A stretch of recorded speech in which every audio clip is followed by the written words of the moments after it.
Rick Doherty saying, "Holy crap, a lone patriot just showed up to the anti-ICE riots in Minneapolis.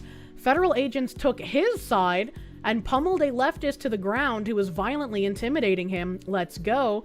We have their backs, they have ours." And there's another video here.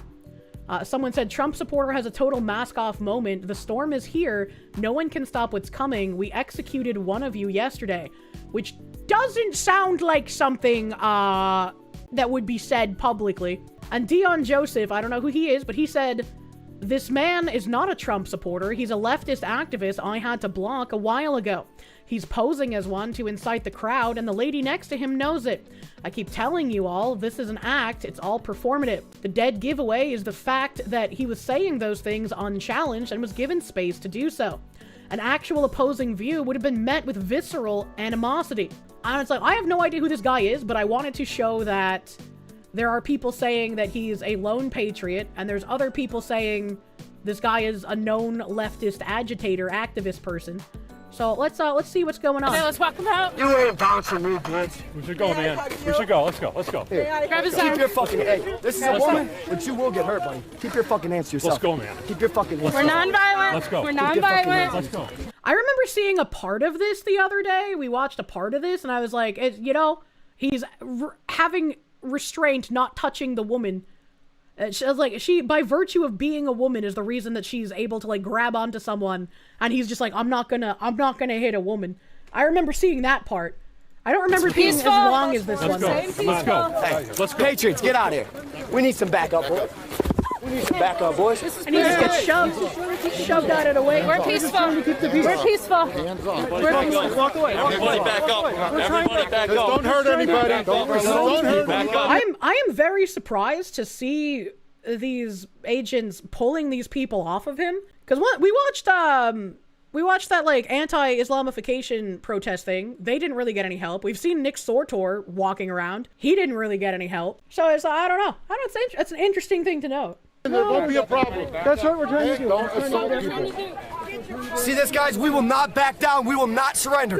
These people will not continue to intimidate us in our country. The storm is here. When we come, one, we go all. No one can... When we come, do not come. Oh, I'm gonna come. Stop what is coming. Yeah, he got crazy. Get here, on guys. us, We man. need you in Minnesota. These people are fucking terrorists. These people are terrorists. They hate our country. They hate everything we stand for. Who is this guy? The people that are watching. What do you stand for? What do you stand for? Native American. What do you stand for? Oh, really? Oh, really? Oh, what a pretty... He just holds up the flag and the guy's like, "Oh, really? Oh, really? You hold up the flag?" This is conquered land. This is conquered land, buddy. that doesn't make any sense. This is conquered land. Patriots, get out here. We need to back up. It's yourself, you're gonna get hurt today, all right? We executed. Who is he? We Yeah, that's a great executed question. one I've of you never seen him yesterday. We executed one of you yesterday.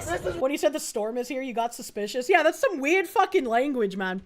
You understand Don't do that? this. Don't cover him. We executed Don't feed one the of you trolls. yesterday. Don't feed the trolls. Don't give them the press. You're just talking to white supremacists. guys keep Do playing not stupid give him games. your You gotta attention. keep getting stupid Do not prizes, give them okay? attention.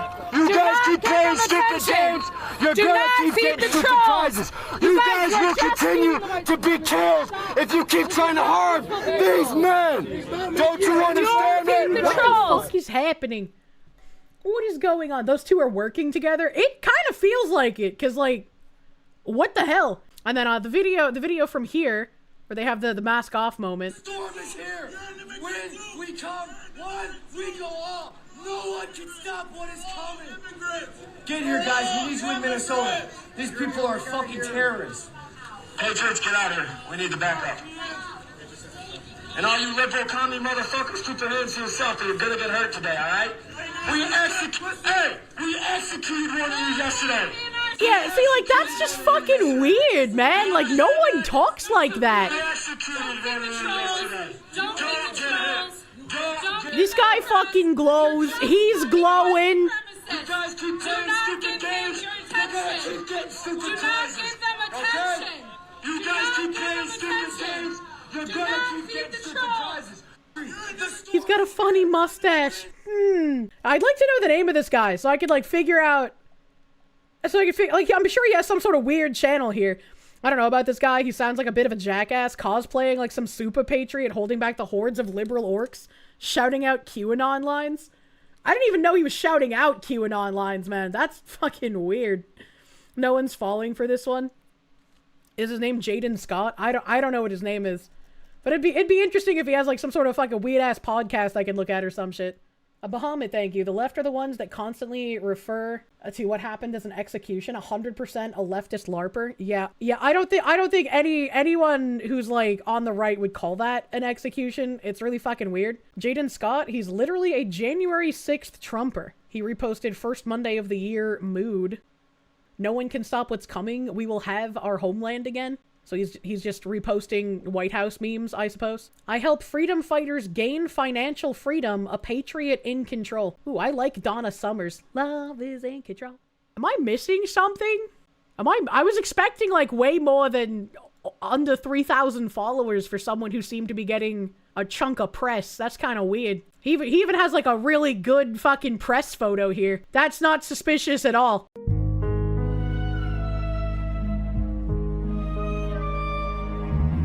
You're not saying that's a Fed, but holy fuck, that's a Fed. It's very weird. It's very weird. Just in, crowds in Minneapolis are chanting "We love ICE" while waving the American flag. Loud minority is getting drowned out. More of this energy. Tom Homan tweeted this out. We love ICE. Is that the Cam Higbee guy? We love ICE. We love ICE. We love ICE. We love ICE. It's very weird.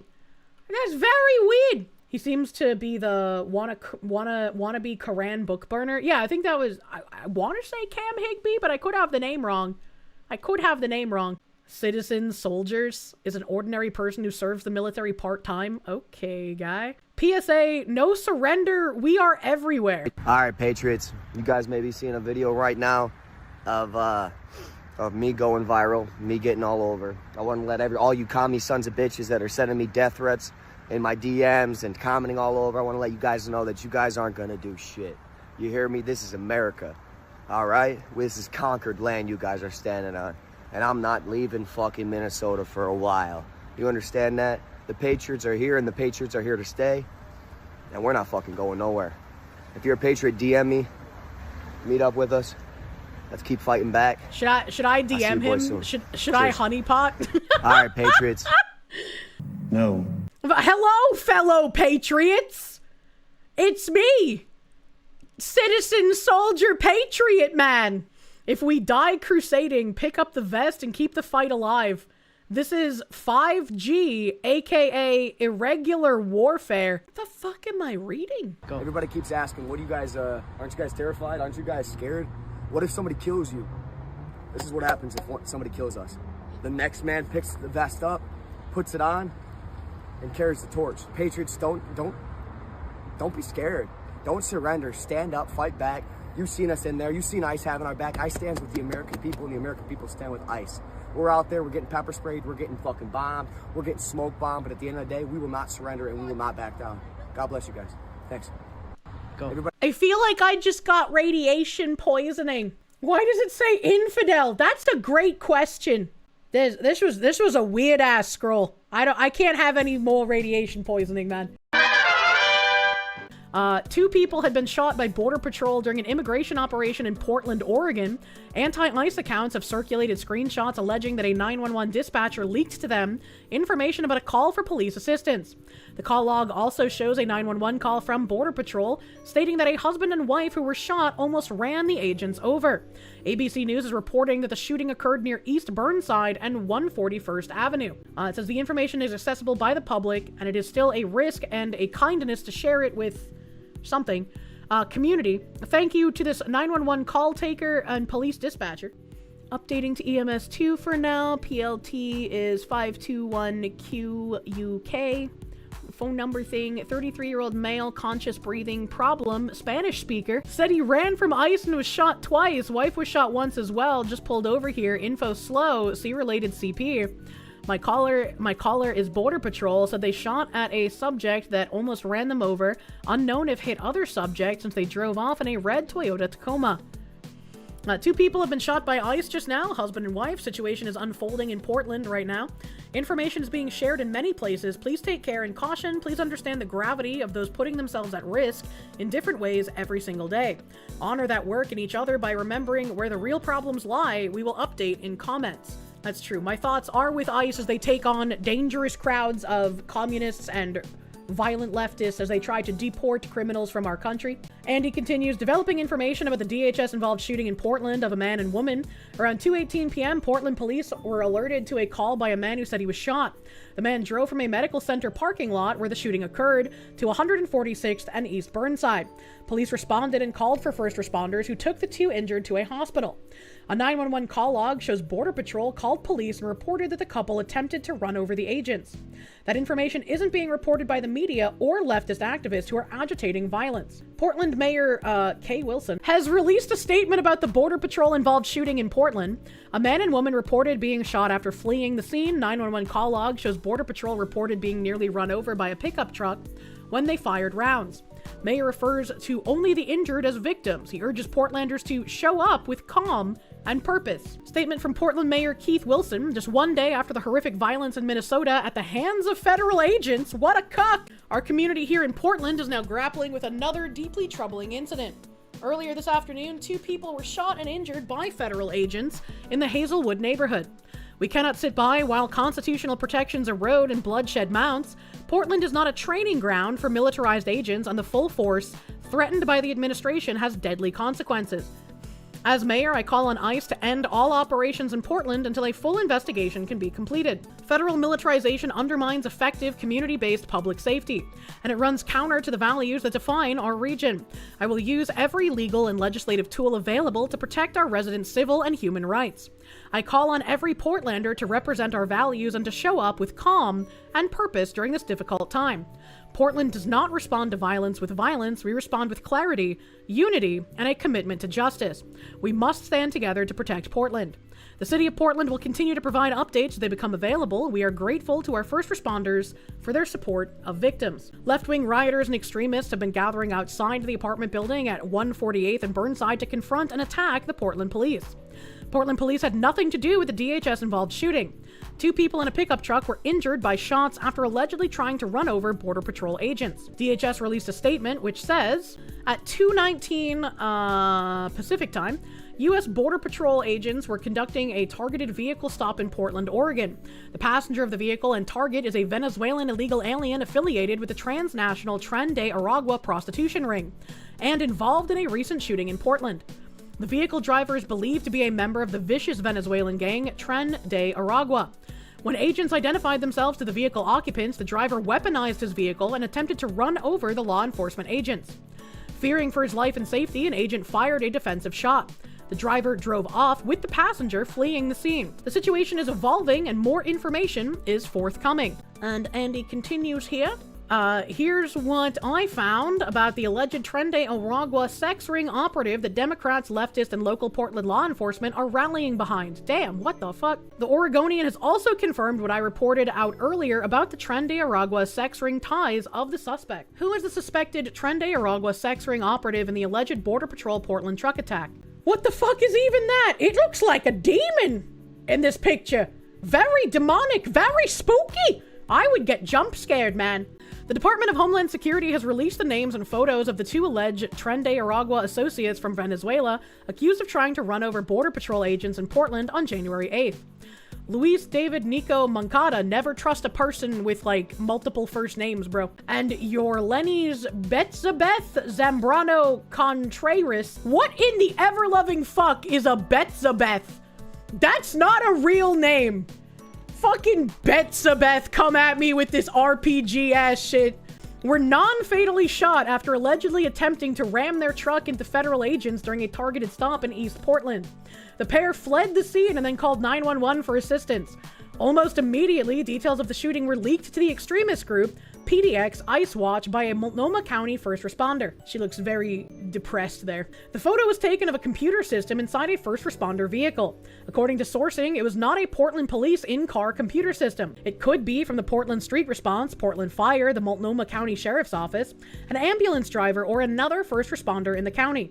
It is unlikely the county will investigate the leak to the anti-ICE radical group. Yeah, I would not be surprised if there's no investigation, because, like, I'm sure most people there kind of support the anti-ICE sentiment. The incident sparked an extraordinary press conference by Oregon and city officials, all Democrats, who condemned the federal agents and expressed sympathy for the accused foreign gang associates, repeatedly referring to them as victims. Portland Mayor Keith Wilson said he did not believe DHS's account.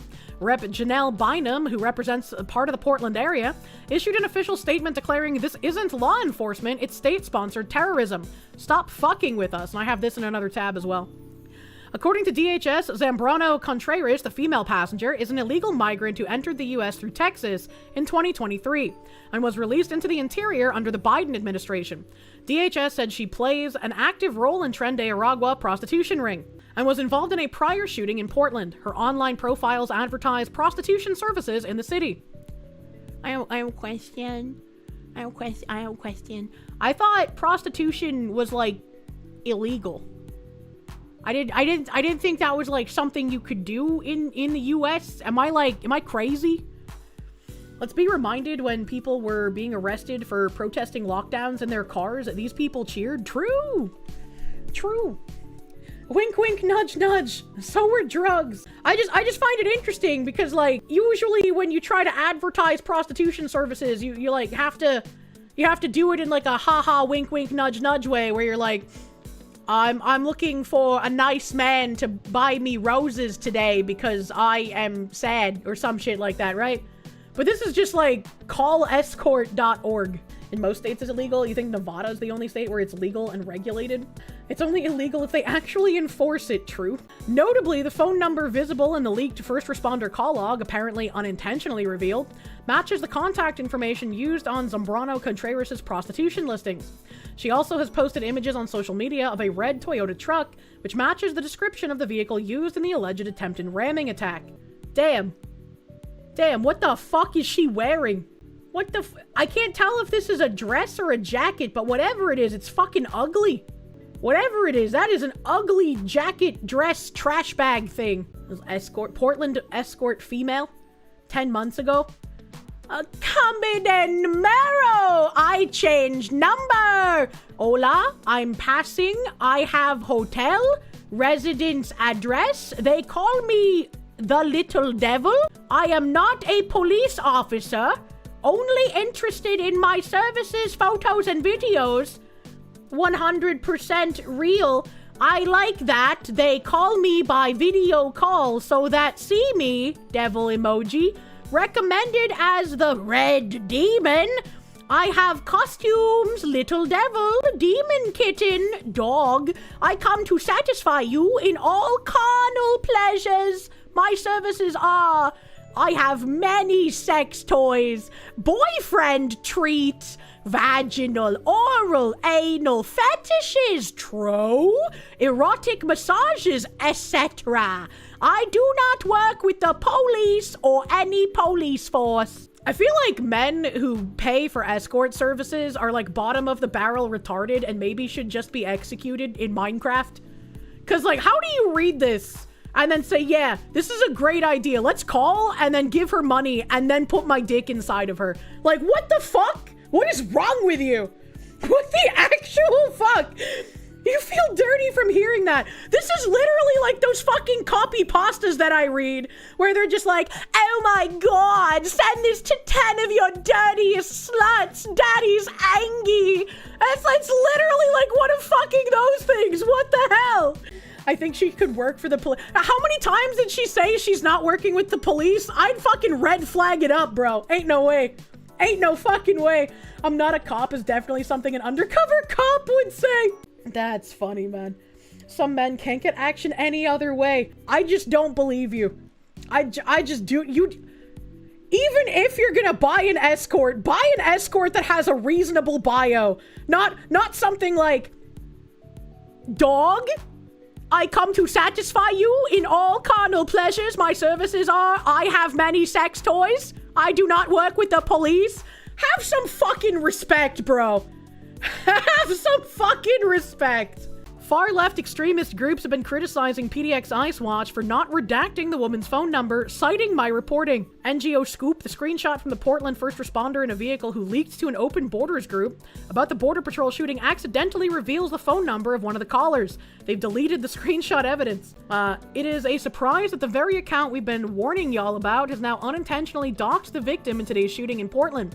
Blinded by clout and the hunger for more and more of it, they've now harmed a member of the community that was already victimized in a horrifying way today. But they posted it. They posted it. They posted her phone number. He just reposted it. So, like, that's their fault. What the fuck do they mean?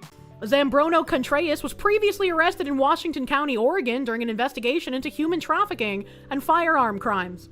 The case was referred to federal prosecutors, though not confirmed. This may be the reason why the woman was sought and stopped by Border Patrol this week. Zambrano Contreras' male partner, listed as her husband in the leaked call log, is Luis David Nico Moncada. DHS says Moncada illegally entered the U.S. in 2022 and was released by the Biden administration, has a U.S. criminal history, DUI, and is under a final order of removal. He is identified as a suspected Tren De Aragua gang member. Local, national, and international media have published stories and chyrons with variations of the statement, "Federal agent shoots 2 people in Portland." They did not caveat with any information about the alleged attempted truck ramming. Following the shooting, hundreds of angry left-wing radical protesters, including Antifa, gathered outside overnight at the Portland ICE facility, blocking roads and condemning the use of force by federal agents.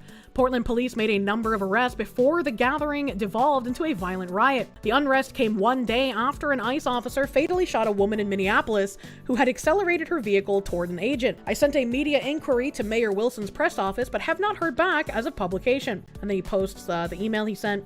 Anti-ICE protests and riots by left-wing extremists are ongoing in multiple American cities. On January 8th, thousands in New York City chanted, "Save a life, kill an ICE." In Minneapolis, rioters have set up large blockades to create an autonomous zone in the neighborhood where Renee Good died. That's just such a goofy situation here. Andy also had an update here that said information about the Border Patrol shooting in Portland involving Tren De Aragua suspects was leaked from an internal city source to an extremist far-left group called PDX Ice Watch. They then mobilized rioters to the scene. Ice Watch claimed it was a 911 dispatcher source that gave them the photo, kind of like the 911 dispatcher that was hanging up on Nick Sortor in Minneapolis. That's interesting. That's interesting how these dispatchers all seem fucking crazy. The photo was taken inside a first responder vehicle. According to the sourcing, it was not a Portland police in-car computer system. Could be from PDX Street Response, PDX Fire, or Multnomah County Sheriff's Office, an ambulance driver, or other first responder in the county. The leak to an extremist group by a first responder raises questions about safety. Imagine if you were calling 911 about being the victim of violence by an illegal foreign national, and first responders leaked that information to a far-left group so the assailant could be protected. Yeah, that is an incredibly dangerous situation. That should be very worrying.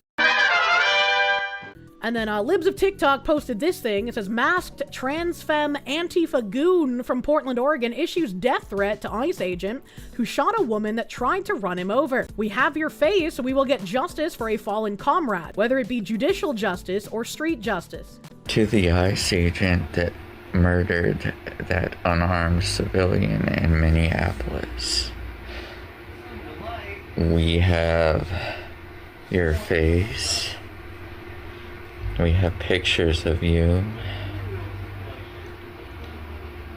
We will get justice for a fallen comrade. I can't tell if this guy's like high out of his mind or if he's like missing some brain cells. Like the way he's talking is just not normal. He sounds like he's jerking it. Yeah, judicial justice or street justice depends on whether or not you turn yourself in and admit to your crime. That wasn't self-defense. That was murder. Why is he talking with the speed of someone literally dying of fent overdose? What the hell, dude?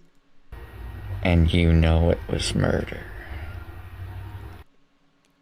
And you know it was murder. Vigorously jerks off dick. Don't put it off as self-defense. What the fuck is happening? It puts the lotion on its skin. It does what it's told. That's actually, like, really creepy. Really creepy. Andy said, I know who this Portland is. He is Antifa member Sean Michael Bitgood. He has changed his name to Jennifer Michelle Bitgood and now Freya Jode Bitgood. He was a healthcare worker at Providence Hospital and he's been accused of rape. He called for Charlie Kirk's children and wife to be murdered. Sean Michael Bitgood, he looks horrific. I am very upset that he has snake bites. You know, they were already an indicator that you were gay, but this is a bit much even for me to handle, all right? Freya Nebula Jade. Fuck ICE, fuck Trump, fuck Netanyahu. I am a 43-year-old healthcare worker. Okay, all right. A comrade Freya, pro-gun anti-fascist. What the hell? What am I witnessing? And here's that other thing that was in Andy Neo's article.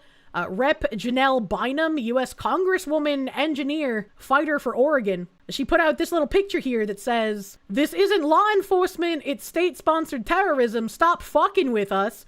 This is the second shooting this week by agents following the orders of a wannabe dictator who is trying to take over cities and rule by instilling terror in the hearts of American people. When the president deployed his guardsmen to our city earlier this year, we told him their presence was unwelcome and unhelpful. Today, we just saw how dangerous this is. We need these goons gone. Get to steppin'. And Andy replied with, "You're an upper middle class black woman who raises her family around wealthy whites in a wealthy suburb of Portland. Why are you trying to sound hood now?" They're doing a bad job instilling terror. You know who does instill terror? The violent leftists who make everyone's lives worse. Every normal human wants ICE to be there. Homeland Security's statement. Yesterday, two suspected Tren De Aragua gang associates let loose on American streets by Joe Biden weaponized their vehicle against Border Patrol in Portland. The agent took immediate action to defend himself and others, shooting them. The driver of the vehicle, Luis David Nico Moncada, is a criminal illegal alien from Venezuela and suspected Tren De Aragua gang member. He illegally entered the U.S. in 2022 and was released into the country by the Biden admin. Since then, he was arrested for DUI and unauthorized use of a vehicle. He has a final order of removal. The passenger, Yorlenis Betsobeth Zambrano Contreras, is a criminal illegal alien from Venezuela and is associated with Tren De Aragua. She illegally entered the U.S. in 2023 near El Paso, Texas, and was released into this country by the Biden admin. Since illegally entering, Contreras played an active role in the Tren De Aragua prostitution ring, and was involved with a prior shooting in Portland. Imagine. Yorlenis Betsabeth Zambrano Contreras, did you just accidentally summon a demon? Well, based on her pictures, yes, actually. Portland police, Bob Day, broke down in tears after being forced to admit that the Border Patrol truck attack suspects are indeed Tren De Aragua associates. PPB knew of their names from a July 2025 investigation into a shooting in which the victim identified the assailants as Tren De Aragua members. Border Patrol non-fatally shot the two Venezuelan illegal migrants in the incident, which prompted one-sided national wall-to-wall coverage and calls for federal agents to be killed as retribution. That's crazy. The city referred to the suspects as the victims.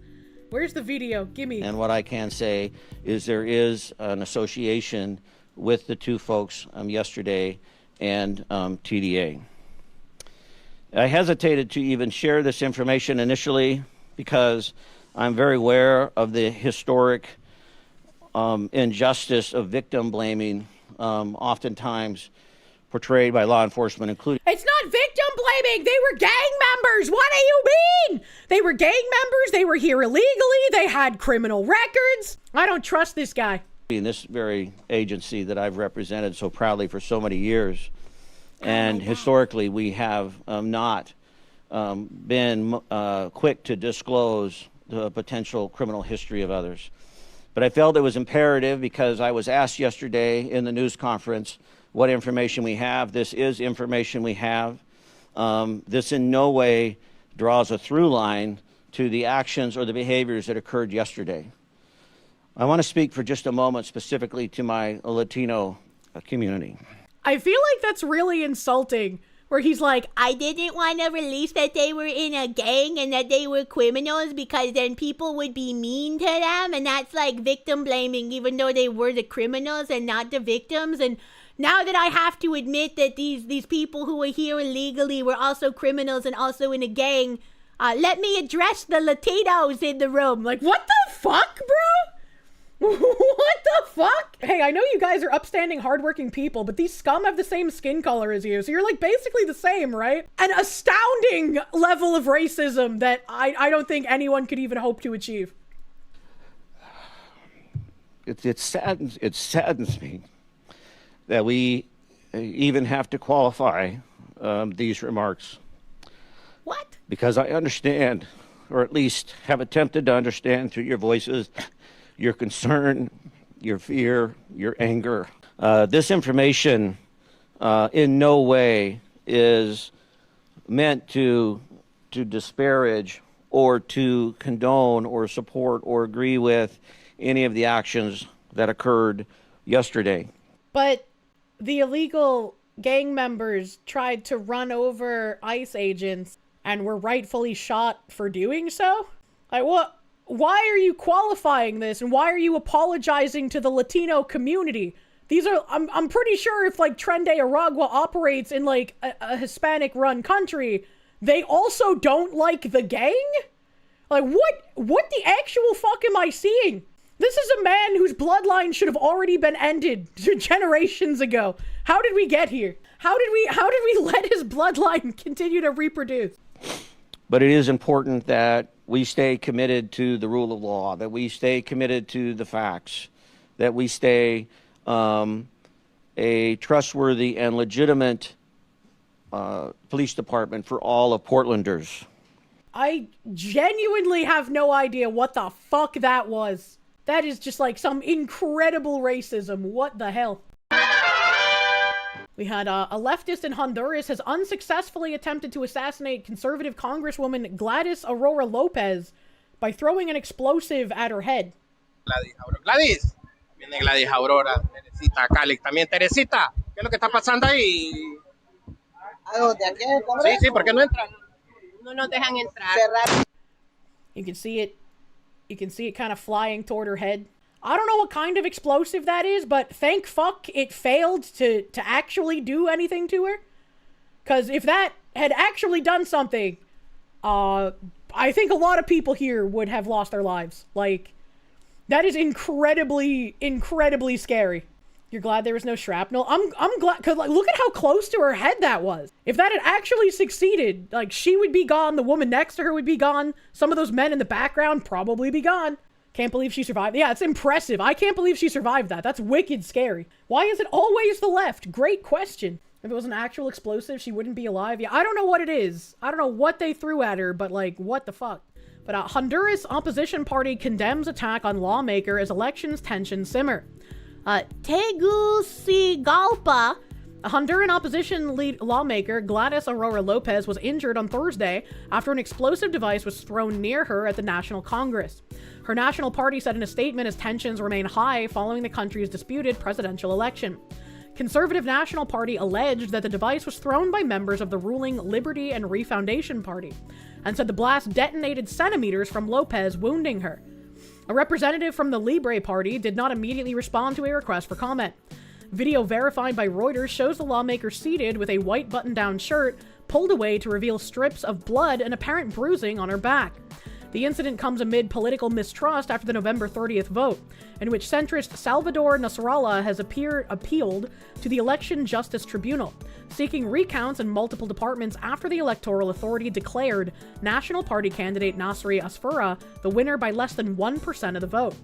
Both were seeking to unseat the leftist Libre Party of President Xiomara Castro, whose candidate Rixi Mankata trailed in third in the elections. Asfura is due to take office on January 27th. Very, very spooky. Sad that she got injured, but glad that it was not worse than it sounded like it would be. We have a black man in Seattle is going viral after taking a skateboard to the face of a leftist who was harassing a street preacher and threatening his life simply for praying for him. Shut the fuck up, mind your business. He asked you several times to leave him alone. Christ, I pray for him. I don't understand what he's going through right now. Jesus Christ, but I call his name. Putting the back I of your ask head Jesus Christ on the back of the fucking deck, sir. For what him the to fuck? Relax. I rebuke all demons Jesus and Christ the devil. is not going to help you. I rebuke the devil. Get gnomed, idiot!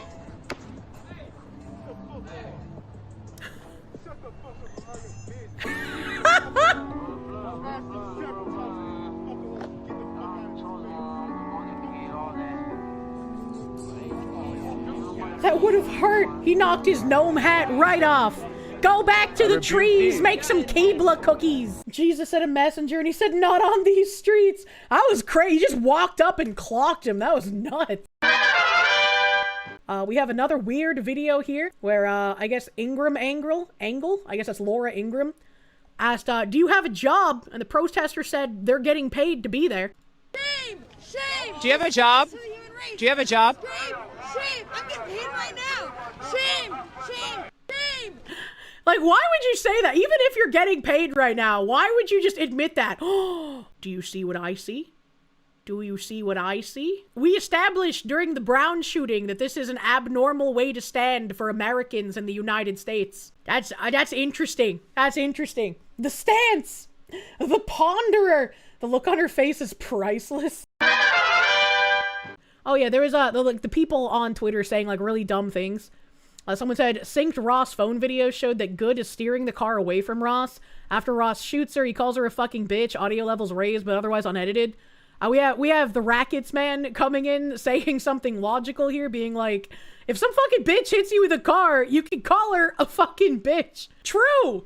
Like, she's lucky that he was able to restrain himself and say bitch and not an actual slur. To be fair, let's be real here. I'd be popping the fuck off if someone hit me with a car. I'd also probably be crying because I am weak to pain. And we have Jeremy Kaufman as well. There are a bunch of people. He's quote retweeting someone, just complied. Daniel Shaver tried that and they tried to murder him anyway. Or they murdered him anyway. I have never seen leftists talk about fucking Daniel Shaver. That's crazy. I've never seen them talk about him. But now it's convenient, I guess. And as Jeremy points out, Daniel Shaver was shot while attempting to follow police orders. The police were literally trying to have this man do the fucking hokey pokey. Come the fuck on. Come the fuck on. This officer had some shit written on his gun. I don't even remember what it is. But he had some shit written on his gun that made it seem like he was just a psychopath. Jeremy continues, Renee Good attempted to drive over a law enforcement officer while smiling. Conflating these two cases is disrespectful and disgusting. And it is. It really is.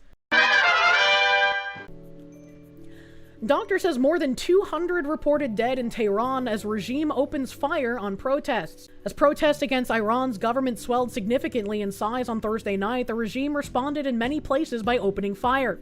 Tehran doctor told Time on condition of anonymity that just 6 hospitals in the capital had recorded at least 217 protester deaths, most by live ammunition.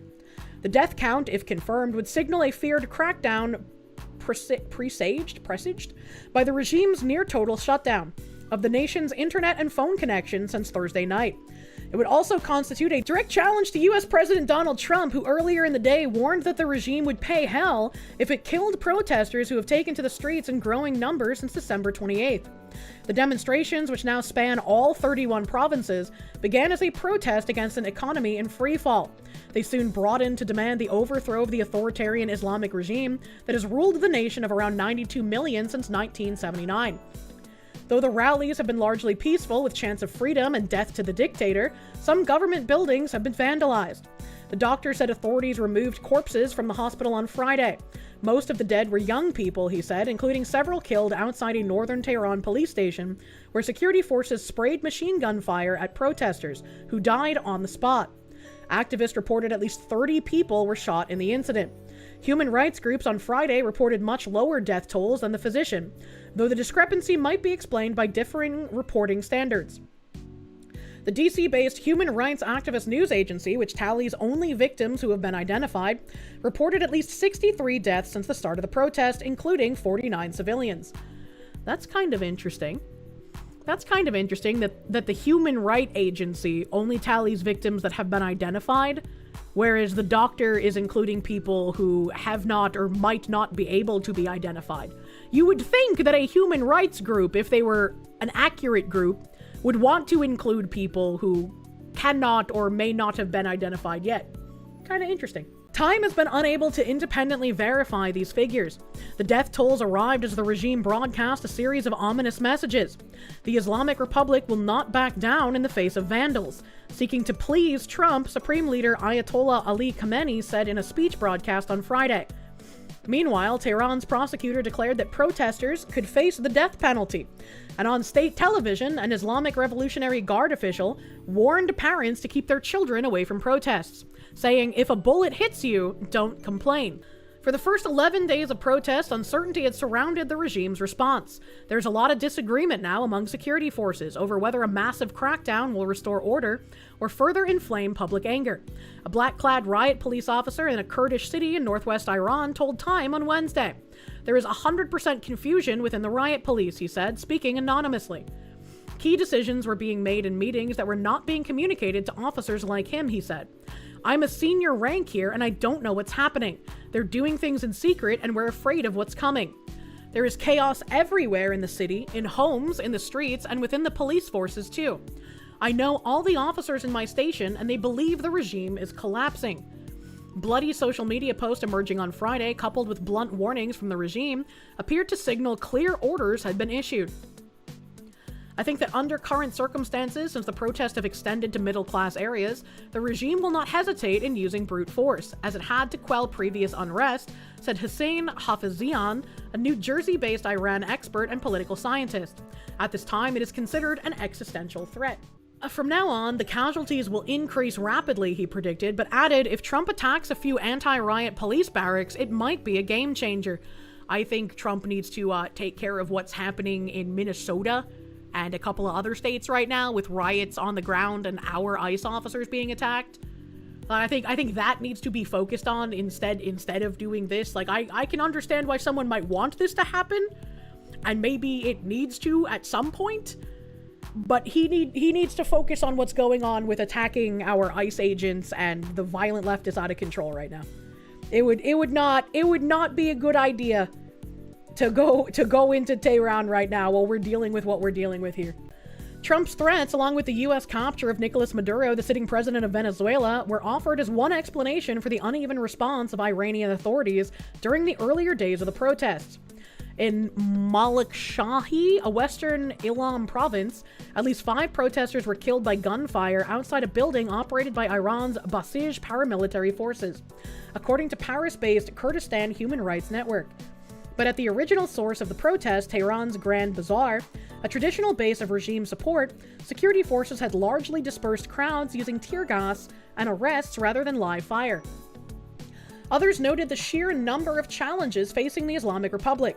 It's still a very solid regime, said Afshan Ostavar, a professor of international security at the Naval Postgraduate School in California, and the author of 2 books on Iran. But if you look around, it's weaker than it's ever been on just about every front, since just after the 1979 Islamic Revolution. The leadership is still reeling from its June conflict with Israel when airstrikes destroyed its air defenses and set back Iran's nuclear program with an assist from US B-2 bombers dispatched by Trump. At the same time, a currency collapsing under international sanctions, water shortages, and recurring power outages have sharpened a sense of crisis across the country. They can't provide even basic economic welfare for their own population, Hafizian said. They're in survival mode now. Deepening the regime's dilemma is that unlike the women life freedom protest that swept across Iran in 2022, the current demonstrations were launched by bazaar merchants and spread to working-class communities.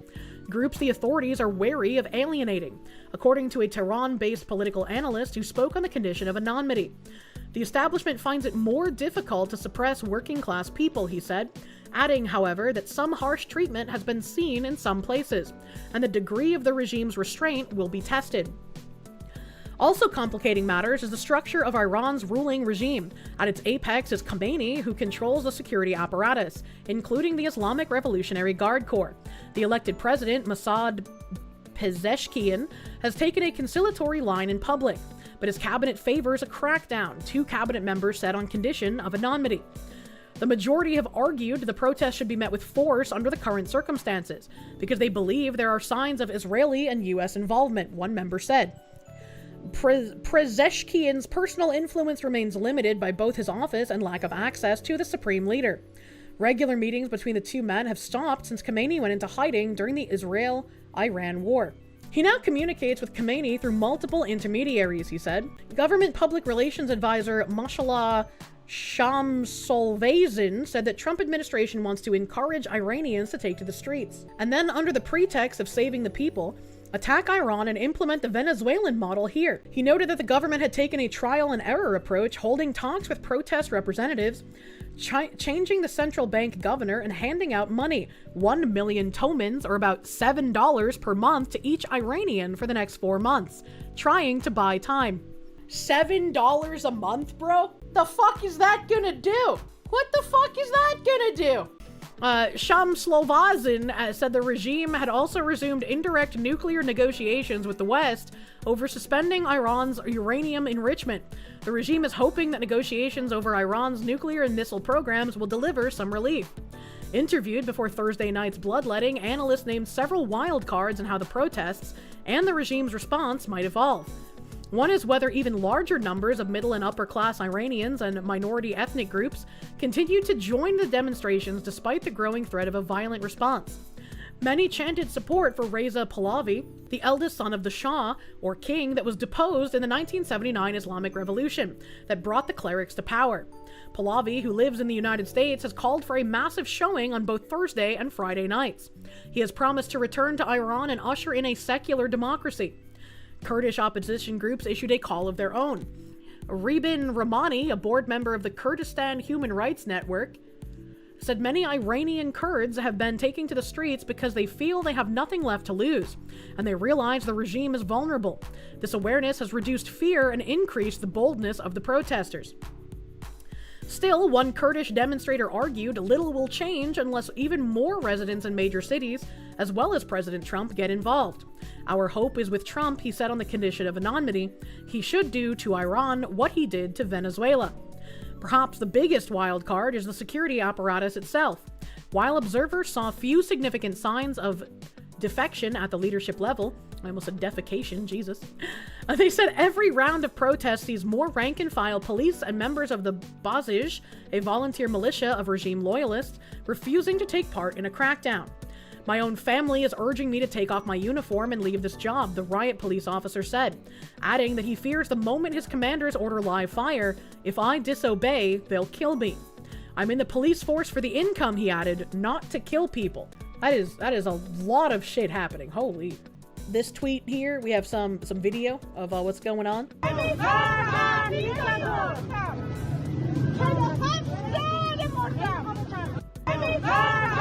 This is like a little old lady bleeding. Says an elderly Iranian woman screams after being hit in the face with a projectile fired by the regime's security forces. I'm not afraid. I'm not afraid. I've been dead for 47 years. And this guy said, Iranians right now are actually doing what white American liberal women think they're doing by blocking ICE vehicles with their Subarus. And it's like, yeah, pretty much. The Iranians are actually fighting against an oppressive regime that has done bad things to them for decades, whereas white liberal women are enacting on behalf of domestic terrorists, thinking that they're doing what these people in Iran are doing. A federal judge ruled that the Trump administration cannot block federal money for childcare and other social service funding to 5 states for now. Like, what needs to happen is that Trump needs to just say, I don't give a fuck, and do it anyway. Because this is getting ridiculous. Stephen Miller said a federal district court judge rules taxpayers must fund infinite refugee daycare scams. This is not a legitimate system. This is not democracy. And that's true. That's true. I agree. Ignore the judges. Do what must be done. Listen to the actual will of the people instead of negotiating with these terrorists, man. Fucking stop it. Holy shit.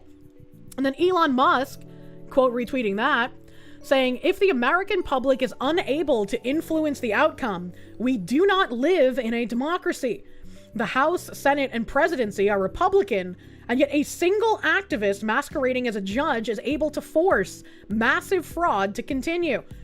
Remember all those like seething leftist retards on Twitter being like, oh, these people have control of the Senate and Congress, and they have the president in the House. What are they? They are the system. They're the ones in control. How are they saying that the left has power? A woman ordered DoorDash, ICE showed up, and now she's wondering what to do. The answer's pretty easy. She even says she has a baby. That lady would be outside very fast. And like, this is 2 minutes. I watched like the first like 30 seconds or so. And it's like, this woman is just insane, first of all. If an illegal alien runs into your house, you give them to ICE. You know, it's like when a squirrel or like a mouse or something runs into your home, you just kind of open your doors and hope you can shoo it out somehow, right? Unless you have a cat, then you hope your cat eats it. Your cat can't eat an illegal immigrant, though. You have to give them to ICE. So it's just a little crazy. It's a little crazy that this woman is just like, I don't know what to do. What do I do? Well, you're not literally la resistance hiding Jews under your floorboards in 1940s Germany. You're getting a criminal out of the country. What are you talking about? To open the door and they have a warrant? They don't have a warrant. They said they'll get one. Okay, if they get one, then they're gonna break the door down. And why would you need to wait for them to get a warrant? It's an illegal alien. Fucking just give them to ICE. Fine, but I don't want to open the door if they don't have a warrant. Because this was my DoorDash lady. I don't even know the lady. She just ran to my house. All right. I have a baby here. Like, I really don't know what to do. And like, once again, if you have a child in the house, why would you want to risk any kind of fight between the illegal and ICE agents? Why would you want to have ICE potentially have to get a warrant and break down your door? Why would you want to subject your family to this? Like, what is wrong with you? Where is the husband? Open the door if the police, say that I have to open the door, but like, I don't know what to do. This lady just was shot yesterday. Now I ordered fucking food and there's people outside my fucking house. Cheyenne, I'm on my way, okay? Seeing stuff like this, once again, like after I talked to you guys as well, I already reported someone from DoorDash to ICE, dude. Like, I'll do it again. But like, after talking to people, like, you gotta get more resolute about this. If you want to fix things, like, be part of the solution, man. I'm not gonna fuck around if I get another person that can't speak English from DoorDash, dude. All right. What do I do? What do I do? What do I do? I'm Kick her out! James, come downstairs. Oh, that explains. The guy's name is James. That explains it. Red flag man name. That's not. What the hell? There's a man there and he's not taking control of the situation? He's not saying, honey, you're being emotional right now. Let me take care of it. I will give the illegal to the Icemen. What the fuck?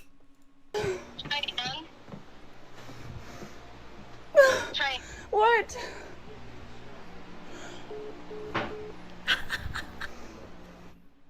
I literally ordered DoorDash and now there's ICE agents around my house because the lady ran in my house. And then just open the door and let them take her out. What are you doing? I don't know what to do because I don't know. They have no warrant. They have no warrant. They said that they were going to get one. I don't know what to do. I called the How did the illegal DoorDasher even get in the first place? She said that the lady just ran in the house. So I'm assuming when she opened the door to take her food, the lady just ran in. The police are on their way. I can't ignore it. I have a baby here and they have guns pointing everywhere. You can't ignore it. You can ignore it by opening the door and saying, yes, ICE officer, sir. She went down to the basement. You can go get her. Like, what the fuck are you talking about? Why would you endanger your baby? Everywhere in my house. I have some random lady in my house. I have my child barricaded. They're looking in her backyard, too. They're looking at... Oh, that guy sounds high out of his mind. He's definitely fucking just washed, dude. That's not a man. That's not... They have a baby together, bro. That's so sad. Why does she care more about the illegal migrant than the fact the illegal migrant is putting her child in danger? Because once again, these people believe that they're like LARPing in unironic Nazi Germany. and that they have to protect the illegals because they're equivocal to like hiding the Jews under the floorboards. Like it's actual mental illness here. Everything. They're everywhere. All because I ordered some fucking Doordash food. I don't know what to do. I'm gonna have a fucking heart attack. This is the lady's license. I'm gonna have a fucking heart attack. All you have to do is open the door and say, yes, officer, I don't know this woman. She ran in my house. She's downstairs. You can take her.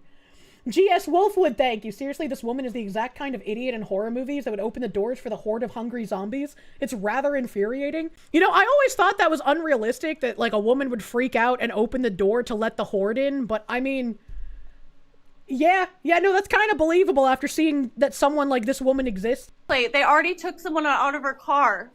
I called the police. The police are on their way. I asked for a warrant. Wait a minute. What do you mean they already took someone out of their car? So that means that the DoorDash woman that came to your house had someone else in her car with her? Poor Kay. I just fucking ordered some fucking food and then some lady ran in my house. The DoorDash lady ran in our house. The DoorDash lady ran in our house. James sounds like he is room temp IQ. Like, I bet the Somalis running the Leering Center are more intelligent than this man.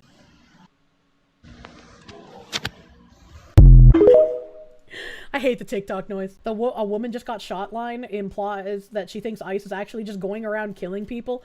Imagine being that easily propagandized. That's crazy. That is crazy to me. Renee Nicole Good was Minneapolis ICE Watch warrior who trained to resist feds before the shooting. The mom who was killed by a federal agent after veering her car toward him was an anti-ICE warrior and was part of a group of activists who worked to document and resist the federal immigration crackdown in Minnesota. Good, who moved to the city last year, linked up with the anti-ICE activists through her 6-year-old son's woke charter school, which boasts that it puts social justice first and prioritizes involving kids in political and social activism, multiple local sources said. That poor fucking child, hopefully someone normal can take custody of him. I don't know who has custody of her older kids, but Jesus Christ. She was a warrior. She died doing what's right. A mother named Lisa, whose child attends the same school. Oh, Lisa. We heard that quote from Lisa earlier, but I don't remember knowing that her child attended the same school. Told the Post that a growing vigil where Good was killed Wednesday. Honestly, those activist schools just make you think of the Nazi youth programs. Yeah, same. I know she was doing the right thing. You watch the video plenty of times, but I also know in my heart the woman she was doing everything right. Good and her wife, Rebecca, 40, were raising the boy together in mostly working-class, activist-heavy neighborhood of South Minneapolis, which features tree-lined streets and a large number of homes with windows decked out in LGBTQ+ flags or signs depicting George Floyd. If you have a sign depicting George Floyd in your yard in 2026, that's kind of fucking wild, bro. He's not actually a saint. I hate to break it to you. Just as many others did in the lefty enclave, Good sent her son to Southside Family Charter School, a K-5 academy opened in 1972 that from its inception has been unabashedly dedicated to social justice education, according to co-founder Susie Oppenheim. It was through her involvement in the school community that Good became involved in ICE Watch, a loose coalition of activists dedicated to disrupting ICE raids in the sanctuary city. From my understanding, she was involved in social justice. We are a tight-knit community, and a lot of parents are activists. Former Southside gym teacher Rashad Rich, who resigned from the school last month, told the Post. Why did he resign? Why did he resign from the school? He said current event topics like the killing of George Floyd were regular parts of the curriculum. Saint Floyd of the fentanyl, in his name we pray, amen. And that last month, students took a field trip where they learned about Aboriginal issues, a reference to the indigenous people of faraway Australia. Searchable database lets you keep track of ICE vehicles in your area, how to support reports to Nice Watch, who is present, is it ICE, police, FBI, how many agents, what is happening, what are the agents doing, are they detaining/kidnapping someone, please, where is this happening, city, neighborhood, businesses, streets, when is this happening, when reported, will this still be taking place, equipped, what equipment do the agents have, what does their clothing look like, what weapons do they carry, what vehicles are they present with. Coalitions similar to Ice Watch have cropped up all over the country, with activists using phone apps, whistles, and car horns to warn neighborhoods when ICE shows up. Ice Watch and adjacent groups can also turn confrontational, with numerous instances of activists ramming agents with their cars in the past. Renee Good was trained against these ICE agents, what to do, what not to do. It's a very thorough training, Lisa said.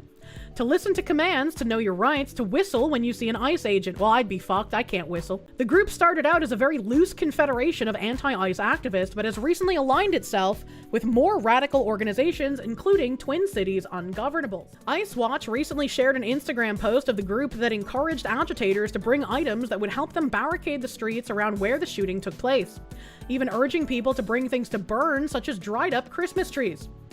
This call for aggressive and even violent resistance comes as ICE agents have faced an unprecedented spike in car attacks, surging by some 3,200% over the last year. Shocking data released by the Department of Homeland Security revealed to the Post. I think it's really interesting that in places like Europe, where gun ownership isn't very common, and so truck of peace attacks are much more common than shootings, and that leftists are typically anti-gun, and so instead of trying to get a gun, a lot of them are doing car violence instead. It's just a funny equivalency I happen to see. Federal officials said violent radical rhetoric from sanctuary politicians is to blame for vehicular attacks against ICE agents skyrocketing between January 21st, 2025 and January 7th, 2026. 66 attacks were recorded during that period compared to just 2 the year before. Especially so with those specific 4 people, the 4 politicians. I can only remember Maggie Goodland, but I know there are 3 others, who made that like really weird fucking, you shouldn't have to listen to illegal orders as a military person. You don't have to listen to the illegal orders. Very, very fucking weird. And also very true that the radical rhetoric from the politicians is inflaming these kinds of things. They will simultaneously inflame their base while saying Republicans need to turn the temperature down. In October, U.S. Border Patrol agents shot an armed woman in Chicago who attempted to run over agents with her car after a group of activists boxed in agents with 10 cars. Last month, a federal judge dropped the charges against the woman, Marimar Martinez, who survived the shooting. That's insane. Not only was she part of this and she was armed and she got shot, she was allowed to leave the scene and go to the hospital herself, and the judge ended up dropping charges. Truly, the men working for ICE are doing a very thankless job. Like, that's insane how many people are trying to attack them and how there's no repercussions for doing it. Really, really grotesque. Good, a 37-year-old stay-at-home mother of 3 who dabbled in poetry, was shot in the head and killed as she sped her SUV in the direction of 2 immigration officers who were conducting an enforcement operation just south of the city's central business district.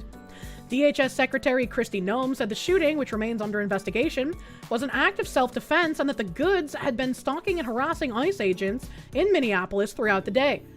County worker Kristen Peter, 30, who was also at the vigil, said Good was on the same ICE watch team as one of her co-workers, and that she herself was attempting a meeting of the group Thursday night. Get fucking chedded on, Mr. Mans. Look at how chedded up he is. They were on the same team. They would eat meals together, she said, as she waved a lit bundle of sage at the memorial site. School friend Lisa said a lot of families associated with the school live in the area where Good was killed. On Thursday, the streets of the neighborhood were lined with heart-shaped signs featuring quotes by Assata Shakur, typical fucking commies, dude, a radical black liberation activist who fled to Cuba in the 1970s after being convicted of murdering a New Jersey state trooper. Wild people. Floyd was killed in 2020, less than a mile from Wednesday's ICE shooting. Does that mean we're gonna find out that, like, if there's a couple more shootings in that area, whether they're by law enforcement or not, there's like gonna be a cursed artifact somewhere in there that Nick Cage has to acquire? According to the Southside Family Charter School's website, it provides an academically challenging, socially conscious education to diverse learners, and declares it's proud to offer what it calls a social justice curriculum. A photo from its Facebook page shows a dry erase board of students' hopes and dreams for the future, which include Donald Trump's heart grows 3 times as big. The Goods have no love lost for President Trump themselves, leaving their Kansas City, Missouri neighborhood for Canada after the 2024 election with plans to leave the country for good. So how the fuck did they get out of Colorado? They said they were from Colorado. What the fuck is happening? They lived in the Great White North for a few months before settling in Minneapolis, a former neighbor told KMBC. They couldn't even last more than a few months fleeing to Canada after Trump got elected before they came crawling back. Are you kidding me? Are you kidding me? Rebecca, who was confronting ICE agents outside the SUV at the time of the shooting, was filmed sobbing, "It's my fault," after the shots rang out, and she realized Renee had been struck. "I made her come down here. It's my fault," she said, her face covered in blood after rushing to her partner's aid. "They shot her in the head. I have a 6-year-old. In school," she said. And, apparently there was a link to the school in here somewhere, but they've since taken the page down. So here is an archive of the page. Southside Pride. "You don't have to quit menthols alone." All right, okay. Interesting ad. Southside Family Charter School embraces change by Basil Shadid. For over 50 years, Southside Family Charter School has provided social justice-focused education in South Minneapolis. Now, as the school transitions from a K-8 to a K-5 program and shifts to a teacher-powered model, SFCS is embracing change while staying true to its mission. Transitioning to a K-5 model refines the school's focus on early education. That's true, you gotta indoctrinate them early, brother man. SFCS remains committed to providing small class sizes, a curriculum rooted in social justice, and hands-on learning experiences that extend beyond the classroom. SFCS is also adopting a teacher-powered model aligning with its values of collaboration and community, where teachers lead curriculum, policies, and culture. This shift feels like a natural evolution of our collaborative teaching and consensus model, says Kaarunya Jayachadiran, a teacher at SFCS for 12 years. "We support one another to create better experiences for all students and respond to their needs. A legacy of community and activism." Southside Family School began as the dream of Susie and Pete Oppenheim in 1972. From its earliest days, it was a community dedicated to social justice and hands-on learning. "Family School is more than a school," Susie Oppenheim once said. "It is an ever-growing, evolving, multi-generational community that is unabashedly dedicated to social justice education. SFCS commitment to social justice remains strong. Through its travel study program, students have traveled to the American South to meet civil rights activists, march across the Edmund Pettus Bridge, visited the Grace Lee Boggs Center in Detroit, and engaged firsthand with the history and ongoing struggles of the civil rights movement." Like, the field trips are cool. Going to see historical stuff is cool. But it's weird that they have this, like, overarching, ever-growing, evolving, multi-generational community dedicated to social justice education. Like, that's some call me gobbledygook, man. What the fuck is happening? Building a sustainable future. As SFCS embarks on this new chapter, community support will be essential to its success. "Our school thrives because our community believes in us and our vision for social justice," says Bryn Makosko Paguyo, a teacher at SFCS for over 20 years. "We are looking for families who share this vision, educating and developing student activists." These are children. You should not be developing activists out of K through 5th grade children. That's a wild thing to say. Literal, unironic Hitler Youth training. "Educating and developing student activists who understand the systems of our world and strive to change them for the better. With its deep roots in activism, a passionate team of educators, and a commitment to social justice, Southside Family Charter School is embracing this transition as an opportunity to continue building a strong, connected community dedicated to empowering young learners. SFCS offers school tours Wednesdays at 9 a.m. and 2:30 p.m. Learn more at southsidefamilyschool.org. This is literal cult shit. And I'm very, very surprised they've just kind of operated without any kind of pushback for so fucking long. Kinda wild. Kinda wild. ICE has provided Fox News a list of the most egregious criminal aliens they've arrested during their surge in the sanctuary state of Minnesota, and it's the most disturbing list I've ever seen, including numerous convicted child rapists and sodomizers, and 10 convicted killers, most with deportation orders going back many years, several from Laos, Somalia, and Sudan. This is what that woman died for. This is what that woman wanted to run that ICE agent over for. This is what these people are protesting to keep in our country. What the fuck? Warning, graphic warning. Sriudorn Faivan, a Laotian illegal alien convicted of strong-arm sodomy of a boy and strong-arm sodomy of a girl, with a deportation order since 2018. Tao Vang, a Laotian illegal alien convicted of sexual assault and sodomy of a girl under age 13 and procuring a child for prostitution, with a deportation order since 2006. Chong Vu, a Laotian illegal alien convicted of a strong-arm rape of a 12-year-old girl and kidnapping a child with intent to sexually assault her, with a deportation order since 2004. Ji Yang, a Laotian illegal alien convicted of strong-arm rape, aggravated assault with a weapon, and strangulation, with a deportation order since 2012. Pao Chua Jiang, a Laotian illegal alien convicted of rape and child fondling, with a deportation order since 2003. Isn't this supposed to be the party of like, hey, we got rape culture? I guess rape only matters if you can point at a white man doing it. What the fuck is happening? Ko Lar, a Laotian illegal alien convicted of rape with a weapon, and sexual assault, with a deportation order since 1996. Hernan Cortez Valencia, Mexican illegal alien convicted of sexual assault of a child and DUI, with a deportation order since 2016. Abdirashid Adash Elmi, a Somalian illegal convicted of homicide. Gilberto Salguero Landaverde, a Salvadorian illegal alien convicted of 3 counts of homicide, with a deportation order since June 2025. Gabriel Figuera Gama, a Mexican illegal convicted of homicide who had been previously deported in 2002. Galuak Michael Rotguy, a Sudanese illegal convicted of homicide. Thai Lor, a Laotian illegal convicted of 2 counts of homicide, with a deportation order since 2009. Mariana Siakanu, an illegal alien from Sierra Leone convicted of 2 counts of homicide, with a deportation order since 2022. Aldrin Guerrero Munez, a Mexican illegal convicted of homicide with a deportation order since 2015.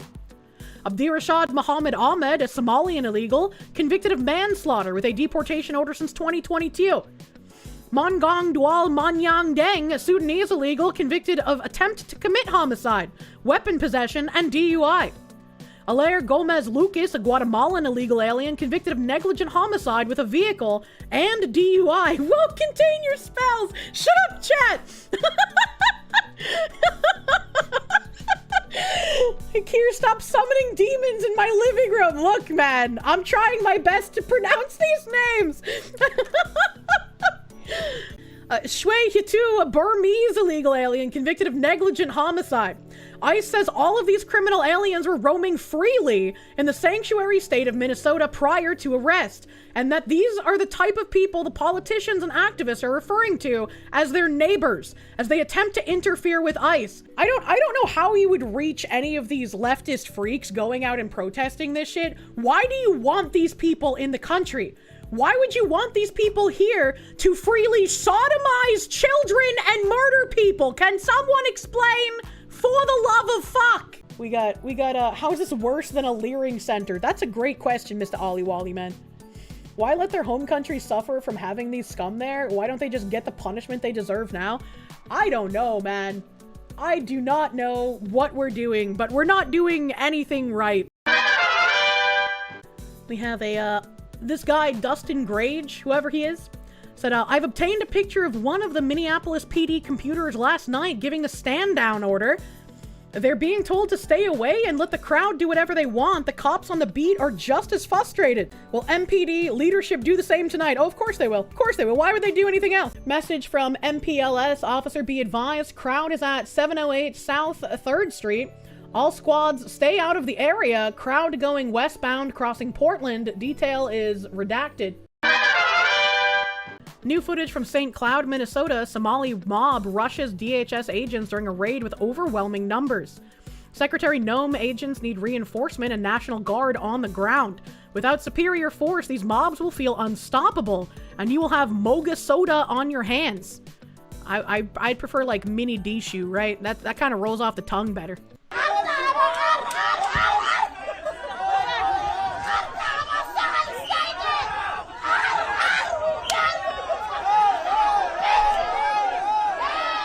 She doesn't have enough mana left for her summons.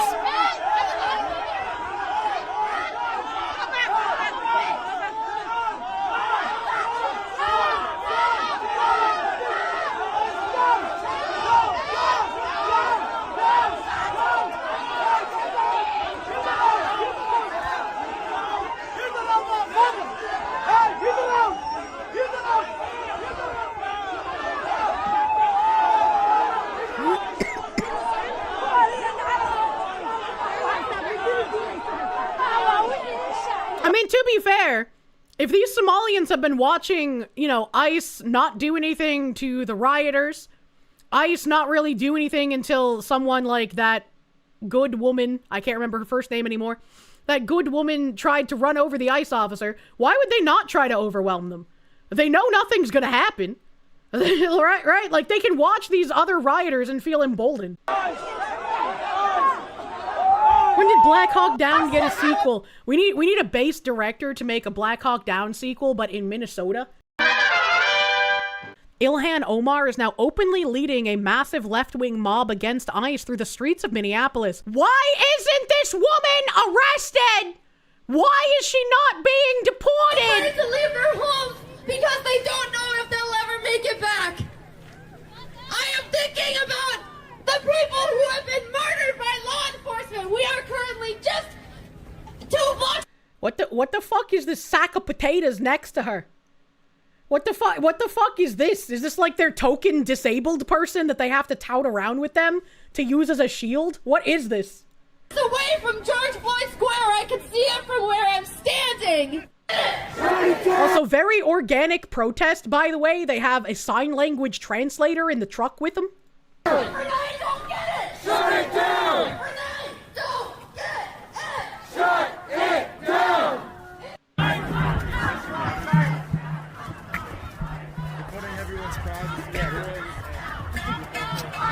Why is there a Palestinian flag here? They're right! Fuck ICE! Fuck ICE! The people. I couldn't understand what they were saying after fuck ICE. It didn't sound like English. My god, they're special.